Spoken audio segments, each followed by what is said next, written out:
Bonjour, c'est Mélissa de Je suis maman, une chaîne où j'aborde avec vous tous les aspects de la vie de maman.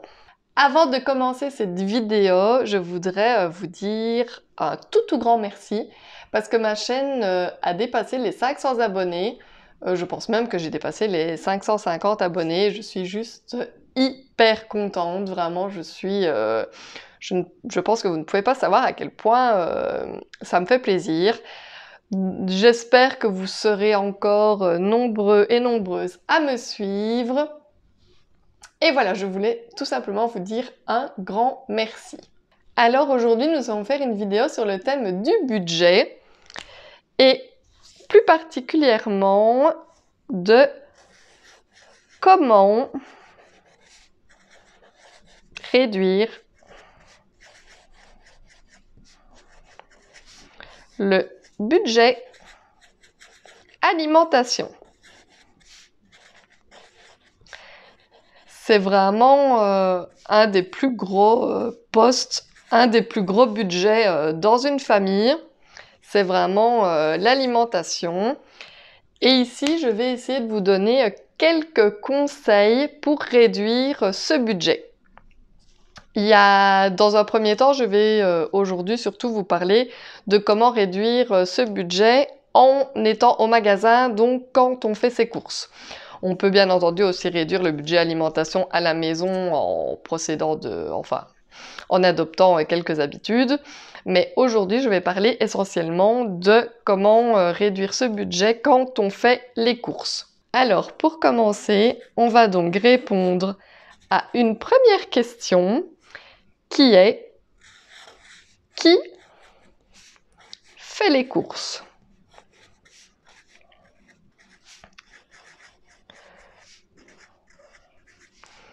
Alors, loin de là de dire que certaines personnes font mieux les courses que d'autres, mais tout simplement, que ce soit monsieur, que ce soit madame, il faut tout simplement qu'il y ait une seule et même personne qui fasse les courses.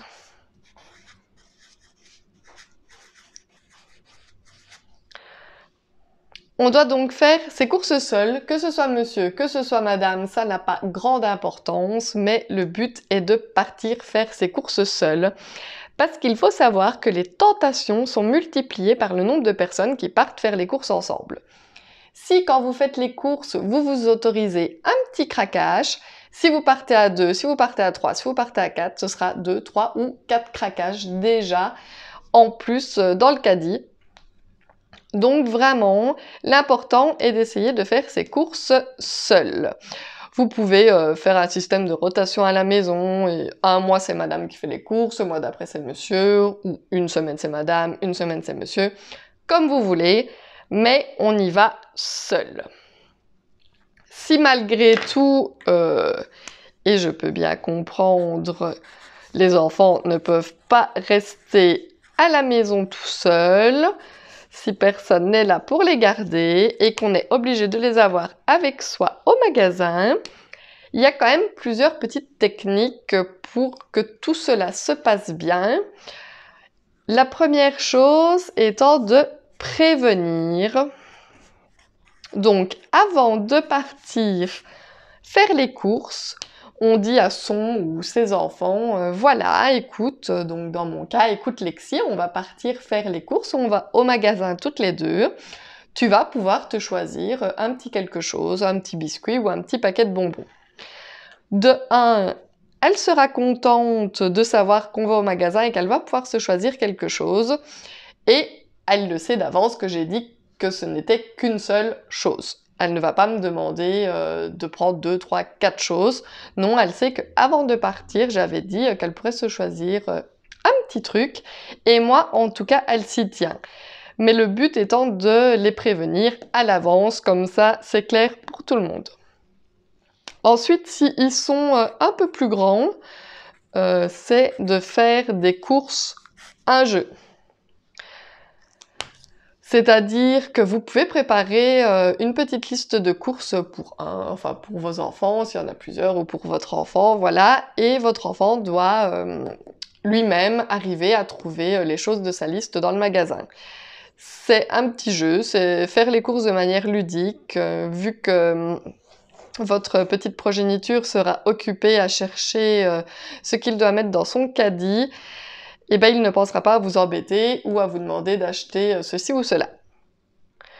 Donc les deux points importants quand on prend les enfants faire les courses, c'est de prévenir et de faire comme si cela était un jeu. Ensuite, nous allons répondre à une deuxième question qui est... Non, moi je veux pas cette couleur-là, ici, voilà. Qui est quand faire les courses?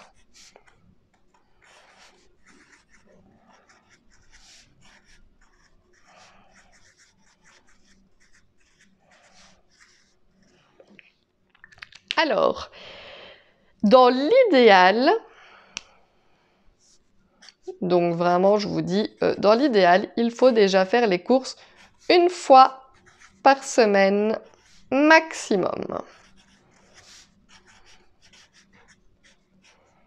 Parce qu'il faut savoir que chaque visite au magasin est l'occasion de nouvelles tentations. Donc, moins vous allez faire les courses, moins vous êtes tenté. Il faut vraiment essayer de se limiter à une seule fois par semaine. Je pense que c'est très faisable de pouvoir organiser ces plats, de faire ces menus pour une semaine et de savoir exactement ce qu'il vous faut dans votre frigo. Donc, on essaye de se tenir à une fois maximum par semaine. Je vous conseille également d'y aller en début de journée.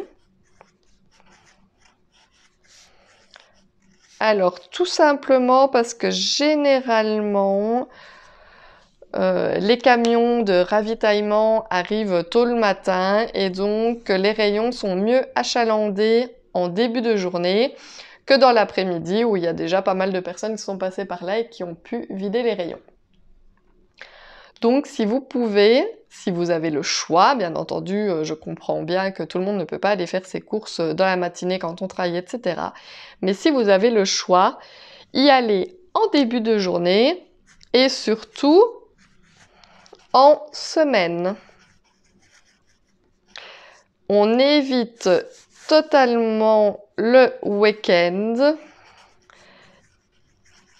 Même le vendredi, on évite au maximum. Et les jours fériés. Ça, c'est vraiment les jours à éviter parce que de un, les magasins sont vraiment remplis. Voilà, c'est à ce moment-là que les gens vont faire le plus leurs courses. Hein. C'est le vendredi, surtout le vendredi soir, le week-end et les jours fériés. Les magasins risquent d'être moins bien fournis. Et en plus, il y aura énormément de monde qui fait ses courses à ce moment-là, ce qui risque de vous énerver un petit peu et que les courses se passent de manière moins agréable. Donc ça, c'est une chose. On fait donc ses courses seul, une fois par semaine maximum, et si possible, en début de journée. Ensuite, on fait les courses le ventre plein. On s'assure d'avoir bien pris son petit-déj ou vraiment voilà d'avoir le ventre bien plein parce que quand on fait ses courses le ventre vide, on est beaucoup plus tenté d'acheter des petites gougouilles par-ci, des petits biscuits par-là. Le moindre petit truc qui va vous faire de l'œil et ben, va vous donner envie d'acheter parce que vous allez avoir faim. Voilà, donc tout est susceptible de vous donner envie. Et donc, votre panier sera beaucoup plus rempli si vous faites les courses le ventre vide. Assurez-vous donc d'avoir bien mangé, limite d'être, voilà, que plus rien ne vous donne envie tellement vous avez mangé. Et c'est à ce moment-là que c'est l'idéal de faire ses courses. On répond ensuite à une autre question. Que faut-il emporter quand on fait des courses? Que faut-il prendre avec soi au magasin? Oui, on doit prendre des choses avec soi. Donc, en premier lieu, il est très important de faire une liste de courses. Et surtout, de ne pas oublier de l'embarquer avec soi quand on est au magasin. Alors, tout d'abord, ça vous permet de gagner du temps parce que vous savez exactement dans quel rayon vous devez aller et quoi prendre. Et ça vous permet de vous rappeler ce qui est nécessaire et de ne pas justement vous laisser tenter par des choses à droite et à gauche. Vous savez ce qu'il vous faut, vous savez exactement ce qu'il va falloir que vous achetiez pour vos menus de la semaine. Et il n'est pas utile donc de prendre autre chose. Sauf si éventuellement, bien entendu, vous avez oublié de noter quelque chose sur votre liste, ça peut bien entendu arriver. Mais on fait sa liste de courses et on la prend avec. Ensuite, ça peut paraître bête, mais on prend avec un stylo pour pouvoir justement barrer ce que l'on a déjà pris sur la liste, parce que si vous avez beaucoup de courses à faire et que vous ne barrez pas les éléments sur votre liste, vous pouvez oublier que vous avez déjà pris le fromage par exemple et le prendre 2 fois et du coup vous vous retrouvez avec plus qu'il ne faut. On n'oublie pas non plus sa carte de fidélité. Alors, j'ai envie de dire qu'à l'heure actuelle, je pense que presque toutes les enseignes possèdent leur carte de fidélité. Qu'il s'agisse de cartes à points ou de cartes avec des réductions directes, etc. Les cartes de fidélité sont très intéressantes, il ne faut pas les oublier. Il y a beaucoup d'articles qui passent en promotion uniquement si on présente sa carte. Donc c'est bête de l'oublier chez soi, on se dit « oh ça va, c'est pas grave », mais on peut économiser quand même quelques euros, voire quelques dizaines d'euros sur sa souche au final en arrivant à la caisse en présentant sa carte d'identité. Sa carte de fidélité. Dans le même ordre de pensée, on n'oublie pas non plus ces bons de réduction.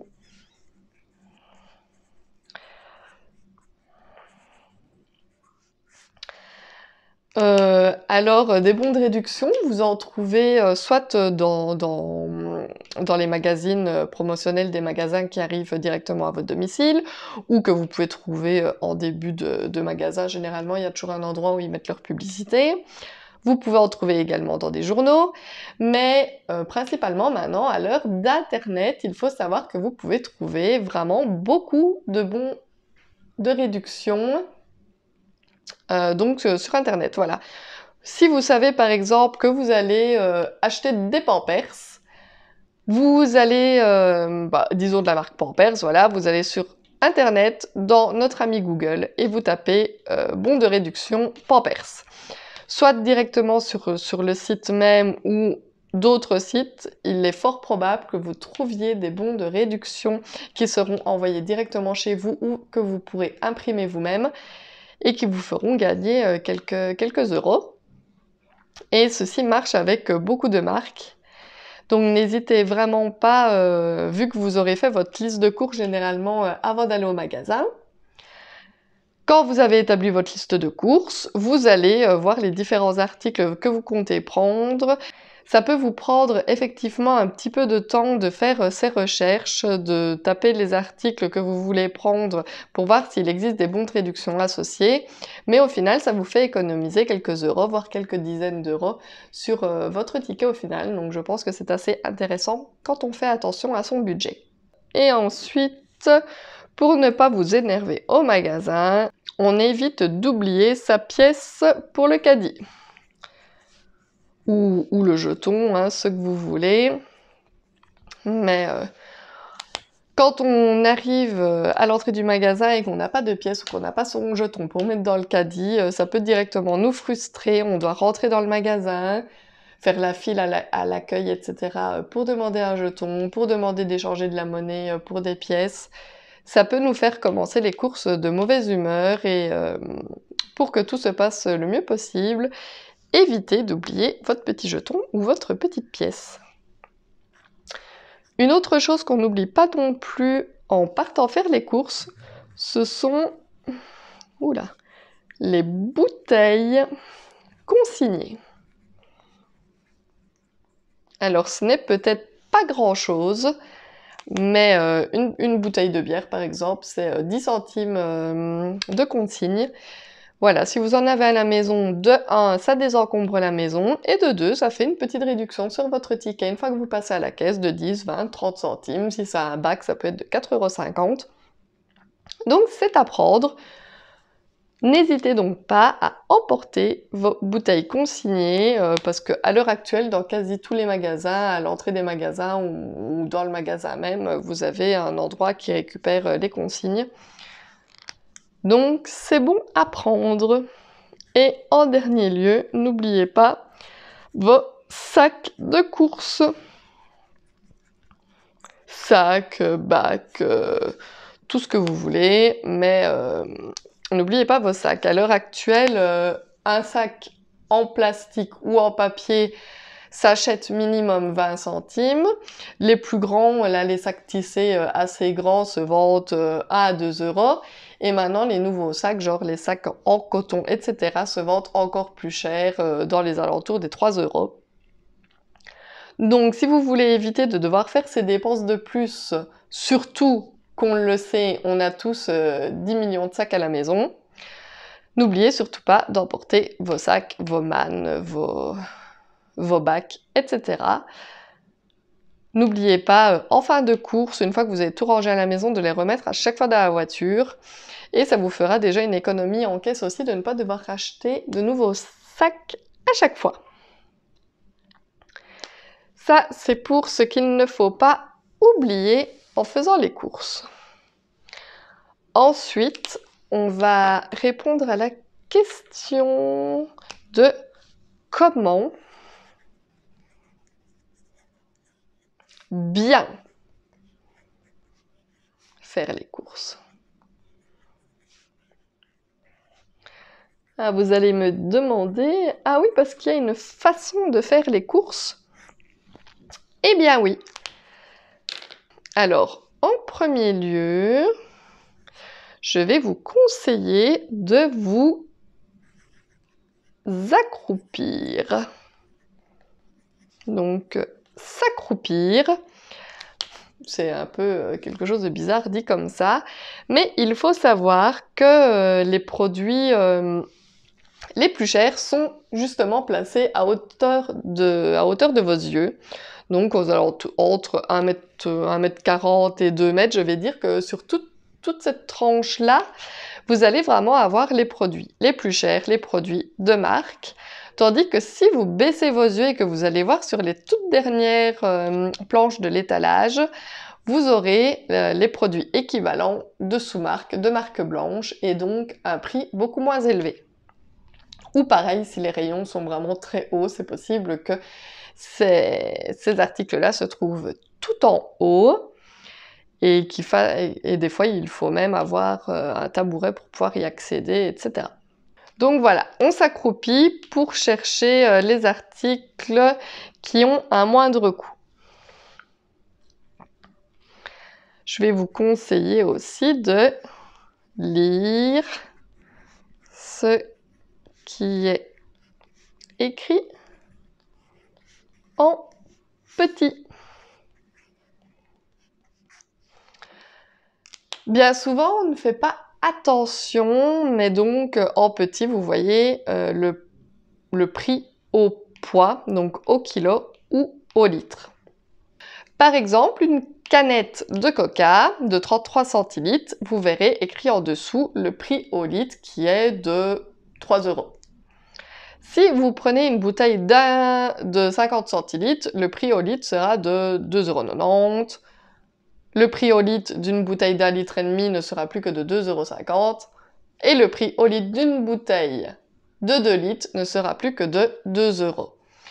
Donc après, c'est à vous de faire le calcul et de voir ce qui est le plus avantageux dans votre cas. Par exemple, ici, on boit beaucoup de coca.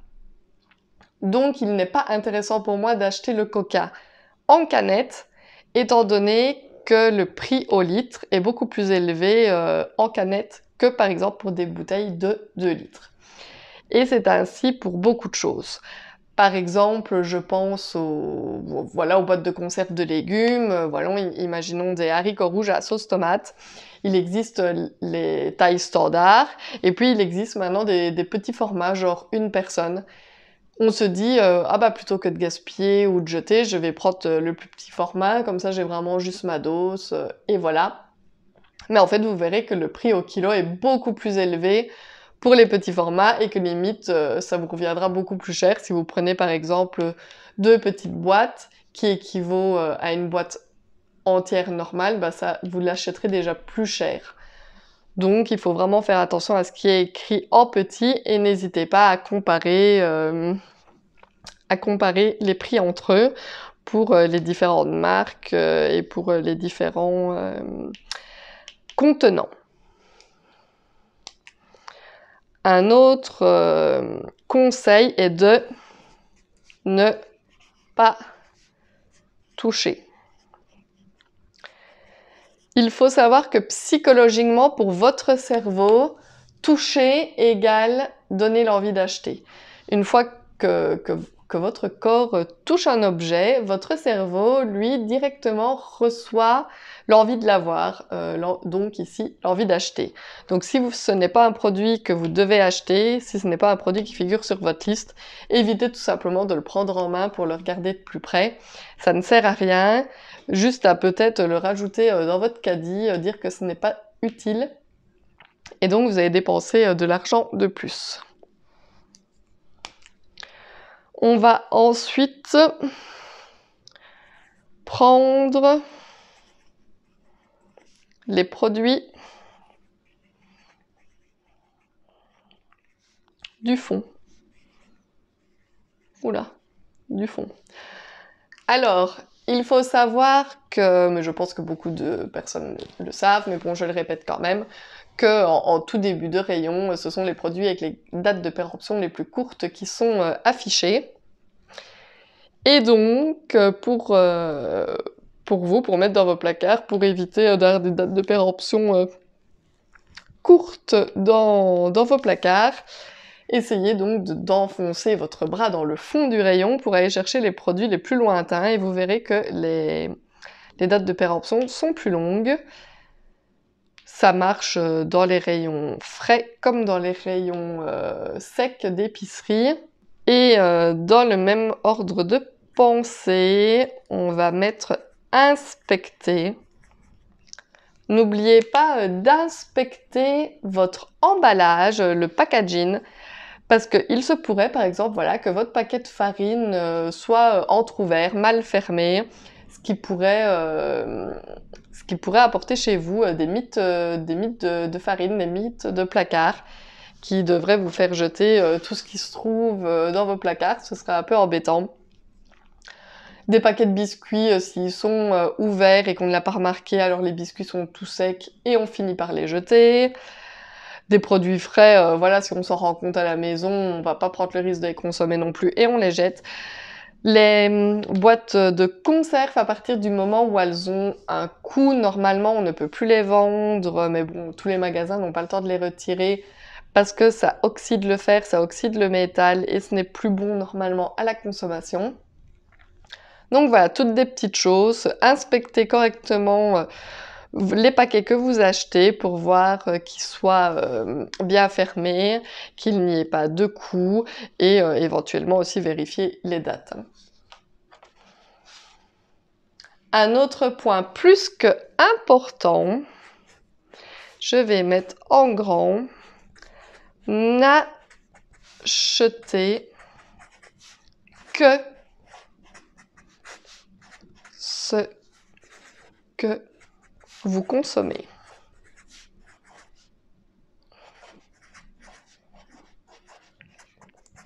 Oui. C'est-à-dire que vous voyez généralement dans les magasins, vous avez des têtes de gondole, là où ils affichent toutes les promotions, etc. Et bien surtout, on ne va pas regarder les têtes de gondole. Sauf si ce sont des produits que vous comptiez acheter, il n'y a pas de problème, si vous faites des promotions, tant mieux. Mais si ce n'était pas inscrit sur votre liste de courses, il faut savoir que même une promotion n'est pas en réalité une promotion pour votre portefeuille. C'est juste comment dire, une technique marketing pour vous donner envie d'acheter, même si ce sont des produits que vous ne consommez pas habituellement. Si par exemple vous n'utilisez à la maison que de la lessive liquide, et que vous allez au magasin et que sur les têtes de gondole, vous voyez des pots en un plus un gratuit. C'est intéressant, effectivement, sauf que vous n'utilisez que de la lessive liquide, alors pourquoi vouloir aller acheter des pots? Vous allez les prendre, vous allez vous dire « Ouais, j'ai fait une super affaire, j'ai payé que 15 € au lieu de 30 pour mes pots ». Sauf que vous, ce n'est pas réellement un produit que vous consommez et vous le faites vraiment voilà, pour la promotion, et encore, vous allez sûrement les laisser de côté pour utiliser votre lessive liquide, etc. parce que vous préférez. Donc ce sont des fausses bonnes affaires. Si le jambon de Parme est en un paquet plus un gratuit, mais que vous n'en mangez jamais, oui, en soi, c'est une promotion, c'est un plus un gratuit, mais ce n'était pas censé faire partie de votre caddie, donc c'est quand même de l'argent que vous allez dépenser, que vous ne deviez pas dépenser de base, parce que vous ne comptiez pas manger de jambon de Parme. Donc, les têtes de gondole, les promotions, d'accord, mais uniquement s'il s'agit de produits que vous comptiez acheter, que vous comptez consommer et que vous consommez au quotidien. Sinon, tout le reste, ce sont des fausses bonnes affaires qui vous donnent simplement l'envie d'acheter, que vous achetez, mais qu'au final, vous n'allez peut-être pas consommer. Ça va rester dans le fond des armoires et quelques mois après, la date de péremption sera arrivée et vous le jeterez. Moi, ça m'est arrivé il n'y a pas très longtemps et il y avait des pains en hot dog. C'était deux boîtes de hot dog et on avait les pains gratuits. Ben, au final, mes pains hot dog, je les ai jetés 2 mois après parce qu'on ne les avait pas mangés. Parce que c'est quelque chose qu'on ne mange pas habituellement, des pains hot dog comme ça. Donc voilà, évitez les fausses bonnes affaires. Ce n'est pas parce que quelque chose est en promotion qu'il faut à tout prix l'acheter. Si vous ne comptiez pas l'acheter de base. Ce qui me vient donc ici vraiment à vous dire de respecter votre liste. Donc comme je disais tout à l'heure, c'est possible d'avoir oublié de noter quelque chose sur sa liste, j'en suis tout à fait consciente, voilà, on passe devant le rayon, devant le fromage, ah ben voyons, on n'avait plus de gruyère à la maison, il faut absolument en racheter, j'ai oublié de le noter sur la liste. Pas de souci, on achète le gruyère. Tandis que si, voilà, on passe dans le rayon et qu'on voit des hamburgers, on va se dire « Oh bah tiens, on va manger des hamburgers en fait ». Non, votre liste est établie, vous avez déjà fait vos menus de la semaine. Pourquoi rajouter quelque chose sur un coup de tête, sur une envie comme ça? Les hamburgers, on les mangera la semaine d'après, ça fera partie de la liste de la semaine d'après si vous voulez. Mais vous respectez votre liste du jour et vous n'achetez vraiment que ce que vous avez écrit sur votre liste. On ne se réinvente pas les menus dans sa tête pendant qu'on est au magasin et on essaye de prendre uniquement ce qu'on a noté de base. Si on a pris le temps de faire cette liste, c'est justement pour savoir quoi acheter et pour ne pas déborder. Ensuite, je vais mettre aussi que le plus cher ne signifie pas meilleur.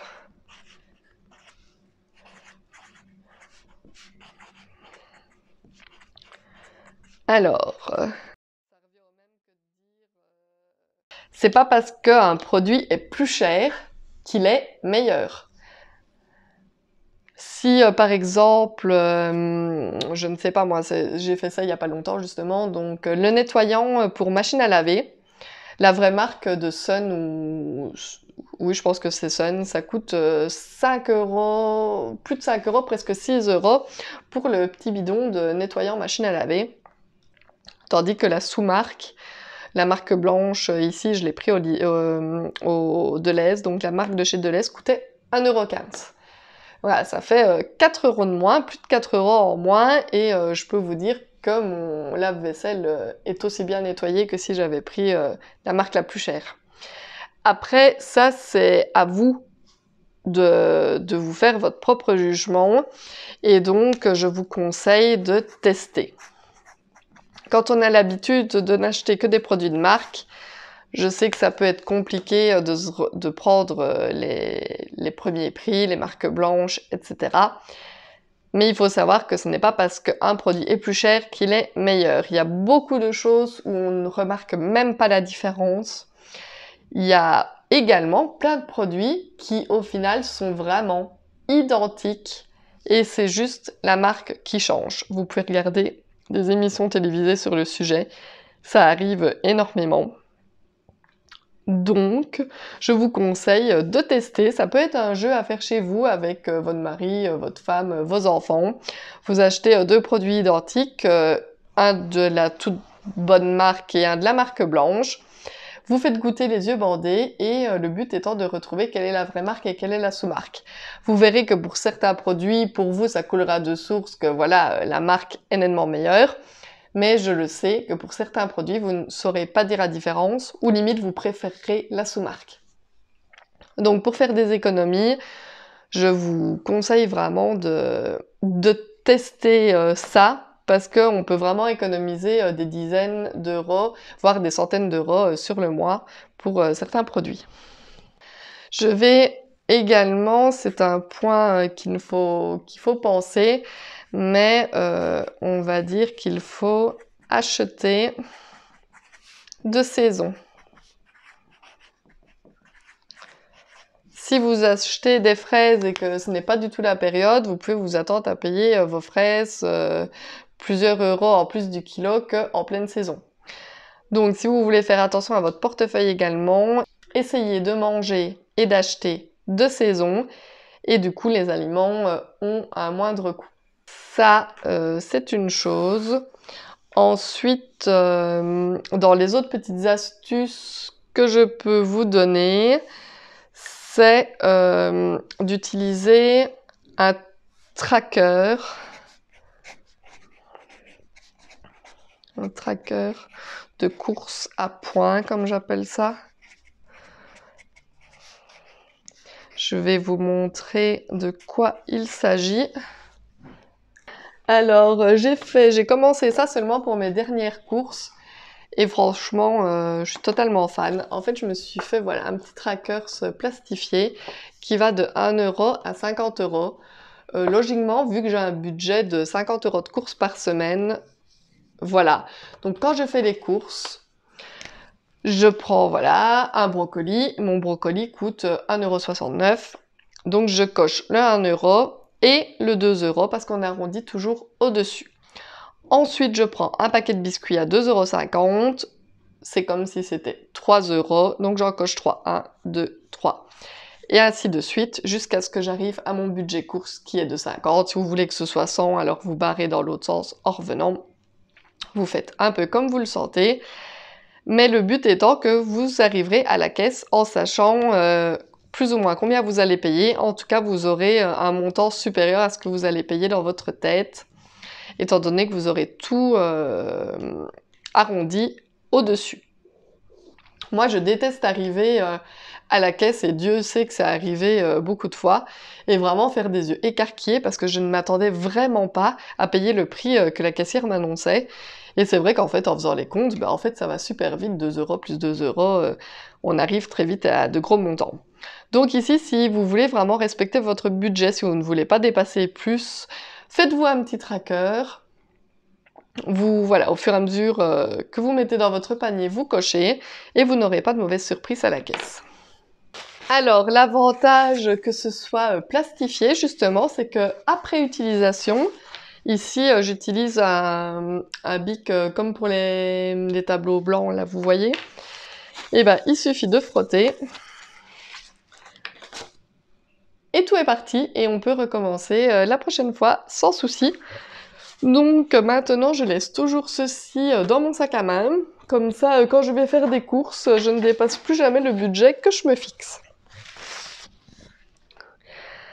Un autre point très important pour moi, je ne sais pas si vous avez vu que j'ai commencé le système des enveloppes budgétaires, je vais vous mettre le lien quelque part ici au-dessus pour que vous puissiez regarder ce qu'il en est.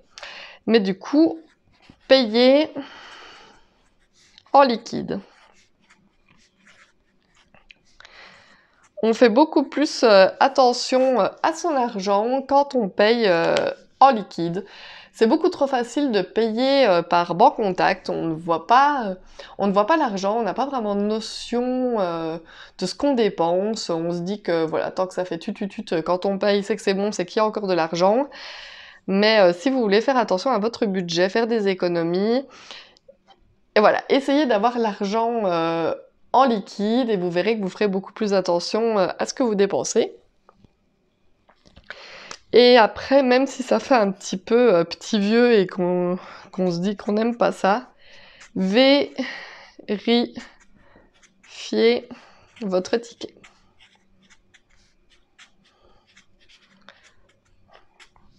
Alors, c'est vrai qu'on voit beaucoup les vieilles personnes faire ça, voilà, une fois qu'ils ont fini de payer, ils reculent et ils contrôlent leur ticket, mais en fait, ils ont raison.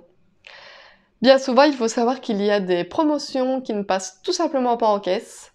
Il y a des fois, sans faire exprès, la caissière fait des doubles scans, vous compte 2 fois un article au lieu d'un. Voilà, que le prix soit nettement différent de ce que vous avez vu en rayon, ça peut arriver aussi. Donc, dans la circonstance où vous avez fait votre petit tracker, que vous étiez censé arriver à payer maximum 50 € et que vous payez plus, c'est qu'il y a eu une erreur quelque part. Donc vérifiez votre ticket et faites-vous rembourser. N'hésitez pas à retourner à l'accueil ou voir une caissière et de dire voilà, regardez ici, vous m'avez compté 2 fois un article, etc. On va pas vous manger, c'est totalement normal de ne pas vouloir payer plus que ce qu'on est censé payer. Regardez donc si vos promos et tout ça sont bien passés, c'est très important. Si vous prenez quelque chose en promo, c'est pour le payer en promo. Donc voilà, analysez votre ticket.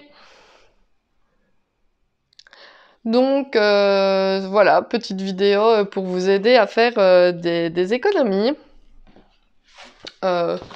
On reprend vite fait, donc récapitulation, on fait ses courses seul, on les fait maximum une fois par semaine, on évite les week-ends, on fait ses courses le ventre plein, on emporte sa liste, son stylo, sa carte de fidélité, ses bons de réduction, sa pièce pour le caddie, les bouteilles consignées et ses sacs de courses. On s'accroupit pour regarder les prix les moins chers dans le bas du rayon. On lit ce qui est en petit pour pouvoir comparer les prix au kilo ou au litre. On ne touche pas. On prend les produits qui se trouvent dans le fond du rayon et on inspecte si tout va bien. On n'achète que ce qu'on consomme. On évite les têtes de gondole et les fausses bonnes promotions. On respecte sa liste. Plus cher ne signifie pas meilleur. On s'autorise à tester chez soi pour s'en rendre compte. Et on achète les produits de saison. Pour ne pas avoir de mauvaises surprises à la caisse, on se fait un petit tracker de courses. On paye en liquide et on vérifie son ticket de caisse. Je vous assure que si vous suivez toutes ces petites astuces, vous allez faire des économies. Votre budget course va diminuer. Il existe notamment aussi plein de nouvelles applications que vous pouvez télécharger sur votre portable. Je pense notamment à Shopnium. Je vais essayer de le noter en description si j'oublie pas. Qui est une application qui vous propose justement des bons de réduction, qui vous dit ce qui est en promotion la semaine, etc. Donc c'est assez intéressant. À notre époque, avec l'ère d'internet, etc., franchement, il y a moyen d'avoir pas mal d'éléments avec soi pour diminuer le prix de son ticket de caisse. Donc n'hésitez pas à vous en servir. 1 € par-ci, 1 € par-là, ça fait vraiment la différence quand on essaye de faire attention à son budget. Ce sera tout pour aujourd'hui. La vidéo est déjà assez longue comme ça. Je tiens juste à vous rappeler que si vous aimez mes vidéos, n'hésitez pas à vous abonner à ma chaîne. N'hésitez pas non plus à me laisser des petits commentaires, à faire des petits likes, ça me ferait vraiment super plaisir. Et je vous dis tout simplement à bientôt dans une prochaine vidéo.